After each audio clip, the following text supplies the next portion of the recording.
Bonjour auditeurs et auditrices de Radio Taïwan International, ici Clément Tricot, vous écoutez un nouvel épisode de RTF, votre émission sur les relations Taïwan-France. Alors je vous propose un tout petit retour dans le passé de quelques semaines, on retourne un tout petit peu aux Jeux Olympiques de Paris, moment intense à suivre cette délégation taïwanaise, avec beaucoup d'émotions et aussi des belles découvertes, et l'une des découvertes, une des épreuves qui m'a certainement le plus marqué, c'est bien sûr le breakdance.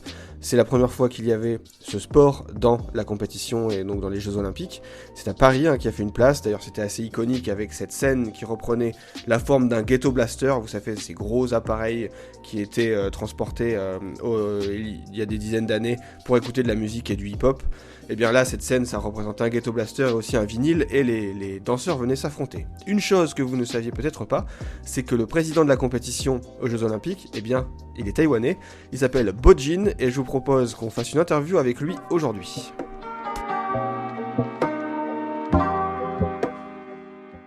My name is Bo Jin. Je m'appelle Bo Jin, ou on m'appelle B-Boy Bojan. Je suis un B-Boy, donc un danseur de breaking. Je suis organisateur d'événements de breaking et j'ai une école de danse. Je suis aussi un compétiteur. Maintenant, je suis président du bureau de la WDSF et je viens également de terminer les JO de Paris 2024 en tant que président de cette compétition. C'était incroyable, et même plus que ça, c'était presque parfait. Vous savez, en coulisses, il y a toujours des choses dingues qui se passent, mais je pense que la chose la plus importante est de représenter ce que nous aimons, notre culture du breaking et notre culture hip-hop dans le monde entier. Alors, à quel point est-ce incroyable ? C'est un nouveau sport, donc je pense que c'est le plus important. Beaucoup de gens ont vu du breakdance pour la première fois aux Jeux Olympiques, parce que je pense qu'auparavant, nous étions un peu comme une sous-culture. Beaucoup de gens pensent que c'est plutôt underground, ou peut-être qu'ils pensent que c'est une activité secondaire. Vous savez, peut-être juste pour certaines personnes dans la rue ou dans le ghetto. Il y a peut-être une mauvaise image. J'insiste, il y a beaucoup de choses dans la culture du breaking, beaucoup d'histoires et beaucoup de philosophie, de concepts. Par exemple, comme on le dit toujours, il y a 4 éléments dans le hip-hop. Quels sont ces 4 éléments ? MC, DJ, graffiti et b-boy. C'est pour ça que non seulement le break, mais aussi la danse sont importants. La musique des DJ et des MC, qui sont les maîtres de cérémonie, sont importants. Ils font tous partie de ça. Ça a permis de connaître cette culture, d'en exposer le contexte. Prenons la scène des Jeux Olympiques pour le breaking, par exemple. Dans quel autre contexte pourrait-on voir un ghetto blaster représenté ? D'ailleurs, est-ce que vous savez ce que veut dire ghetto blaster ? C'est une boombox. Là, c'est un peu comme une scène. Ça renvoie à l'époque, c'est à l'ancienne. Donc, quand nous disons old school, new school, tout dépend de la terminologie de cette culture. C'est pour cela que nous parlons de culture. Il y a ces 4 éléments du hip-hop.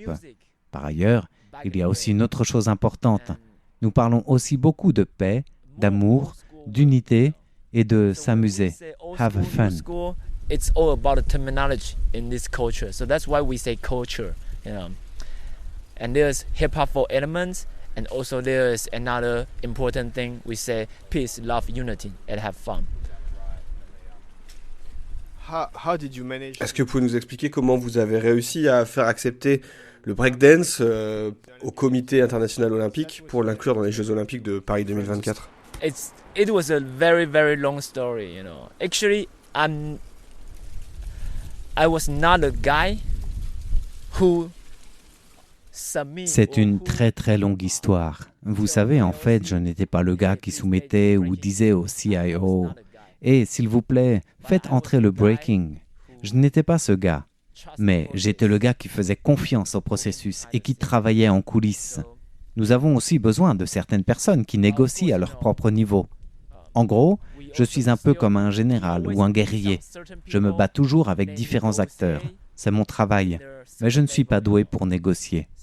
Fondamentalement, ce que nous faisons, c'est simplement continuer à fournir ce qu'il faut. Pour essayer de faire ce qu'il y a de mieux pour faire émerger le breaking aux Jeux Olympiques, comme je l'ai dit, à partir de 2017, des compétitions ont eu lieu à Nanjing en Chine, la première qualification d'Asie et d'Océanie à Taipei, organisé par moi, et le premier WDSF, championnat du monde de breakdance. J'étais en charge de cela en tant que délégué technique. Ainsi, après ces 2 étapes importantes en 2020, le CIO de Paris 2024 en décembre a décidé d'inclure le breaking dans les Jeux d'été de 2024. Après cela, en fait, je ne m'attends jamais à occuper ce poste pour les Jeux. Je ne me bats jamais pour aucun poste. Puis, en 2022, je pense en mai ou juin, j'ai obtenu la nomination. Donc, j'ai commencé à superviser toute la qualification olympique. Nous avons eu plus de 24 qualifications olympiques dans différents pays des 5 continents au cours des 2 dernières années. Comme ce que j'ai mentionné, je pense que ce n'est pas la façon dont on a convaincu le CIO d'inclure le breakdance aux Jeux qui compte. Il s'agit simplement de croire au processus, de continuer à travailler dur, alors les gens finiront par voir tout ça. Believe the process and keep working hard and keep it real, then people they will see it. In your opinion, why is it... À votre avis, pourquoi c'est aussi important d'avoir toute cette culture du breaking qui vient prendre de la place comme ça dans les Jeux Olympiques? I think, like what I say, back in the day, I think maybe they don't have the good image. Comme ce que je disais auparavant, je pense que le grand public n'a peut-être pas une bonne image du breaking, de cette subculture, et le public ne comprend probablement pas. Certaines personnes pensent probablement que c'est juste une sous-culture qui n'est pas importante. Mais pour être honnête, il y a tant de gens qui font du breaking. Partout dans le monde, il y a tellement de danseurs. On peut en voir en Afrique, en Asie centrale, dans l'Himalaya. Ils dansent toutes et tous. Et même, vous savez, le premier jour du break aux Jeux Olympiques, lors du premier duel des femmes, il y a eu une réfugiée d'Afghanistan. Donc, c'est très très simple, vous savez. Ce dont nous avons besoin est juste de musique. La musique nous donne l'inspiration. Nous pouvons alors danser et exprimer notre liberté. Voilà pourquoi c'est important. Je pense aussi que dans le breaking, il y a toute une culture. Cela sauve la vie de beaucoup de gens. Par exemple, pour moi, sans ça, je pense que je serais toujours juste un mauvais garçon qui zone dans la rue ou qui ferait quelque chose dans le ghetto avec je ne sais qui. Donc, la culture hip-hop et le breaking ont vraiment sauvé la vie de beaucoup de gens et cela nous donne de l'énergie. Cela nous a donné une chance de dépenser notre énergie. Surtout quand nous sommes adolescents, quand nous voyons quelque chose de cool, quand nous le voulons vraiment, si nous continuons, n'abandonnons jamais, notre dévouement fait du rêve une réalité. C'est pourquoi il est si important d'avoir du breakdance aux Jeux Olympiques. Will make the dream come true. So this is why breaking into Olympics is so important. C'était la première fois et la première année qu'il y avait du breaking et du breakdance donc aux Jeux Olympiques. Il y a eu beaucoup de réactions positives mais aussi négatives sur les réseaux sociaux ou dans certains médias. Qu'est-ce que vous pensez un peu de cet accueil parfois un peu mitigé sur le breaking? Qu'est-ce que vous répondez aux personnes qui diraient par exemple que ce n'est pas un sport? It's always like this, you know. When some new trend is coming, many people maybe they are not involved. Vous savez, je pense au monde. C'est toujours comme ça. Vous savez, quand une nouvelle tendance sonore arrive. Beaucoup de gens n'étaient peut-être pas impliqués auparavant, mais ils souhaitent s'impliquer maintenant. Peu importe qu'ils apprécient ou non, mais vous savez que toute l'attention portée au breaking est bonne. En fait, c'est bien parce que beaucoup de gens commencent à discuter ou commencent à réfléchir. C'est top. Peut-être qu'ils peuvent juger, vous savez, parce qu'ils ont des opinions différentes. Alors, qu'est-ce que cela signifie? Cela signifie que le breakdance retient vraiment tellement l'attention maintenant. Finalement, tout ça n'a pas d'importance. On peut penser que c'est du sport ou de l'art. J'utilise toujours mon idole à titre d'exemple. Bruce Lee, j'aime son art martial. Tu penses que l'art martial est un sport ou un art? Lorsque vous mettez quelque chose sur une plateforme spécifique, ça change de perspective. Tu mets du breakdance dans le Cirque du Soleil ou dans un spectacle de théâtre, c'est de l'art. Vous mettez le break en NBA, c'est du cinéma, c'est du divertissement. Mais ça pourrait être tout autre chose. Et vous avez mis le breaking aux Jeux Olympiques. C'est du sport avec un esprit sportif. Pourquoi pas? Pourquoi pas? Pourquoi nous devrions discuter de son sport ou de son art? Je pense que cela n'a vraiment pas d'importance. C'est juste une nouvelle plateforme et elle profite à toute la culture de la rue, à la culture hip-hop des street dancers et aux breakers. C'est le plus important. Même pendant le processus, beaucoup de gens aiment critiquer. Ils ne comprennent pas, manipulent, il y a les rumeurs, les potins. Mais j'ai réalisé que je ne me soucie pas vraiment de la façon dont les gens parlent de moi, mais je me soucie de la façon de ce dont les gens pensent du breaking dance.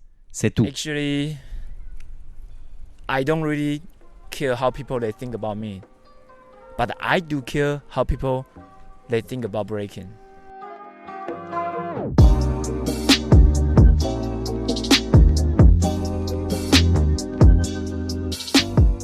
Merci auditeurs et auditrices d'avoir suivi cet échange avec le B-Boy Bojin, qui était donc ce président de la compétition de breakdance aux Jeux Olympiques de Paris. On continuera l'interview la semaine prochaine, mais j'étais très enchanté, je suis ravi d'avoir pu discuter avec lui et de parler de ce sport.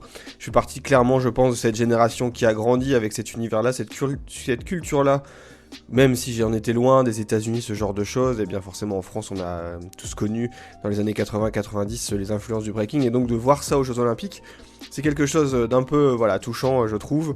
C'est une manière de voir que les Jeux Olympiques savent aussi se renouveler, s'ouvrir à d'autres sports. Ça, on l'évoque dans l'interview avec lui, effectivement, il y a eu des critiques sur le breaking pendant les Jeux, qui disaient que ce n'était pas forcément un sport, que ce n'était pas... que c'était autre chose, et que c'était critiquable, mais bon, on peut très bien aussi se demander certaines formes de gymnastique artistique, ou par exemple le dressage de chevaux, qu'est-ce que ça fait dans les Jeux Olympiques.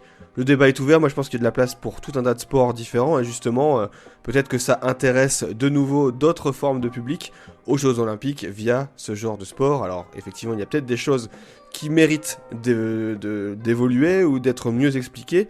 Eh bien on en parlera donc la prochaine fois avec Bojin. Allez, je vous laisse, c'était Clément Tricot, vous écoutiez RTF, je vous dis à bientôt, portez-vous bien.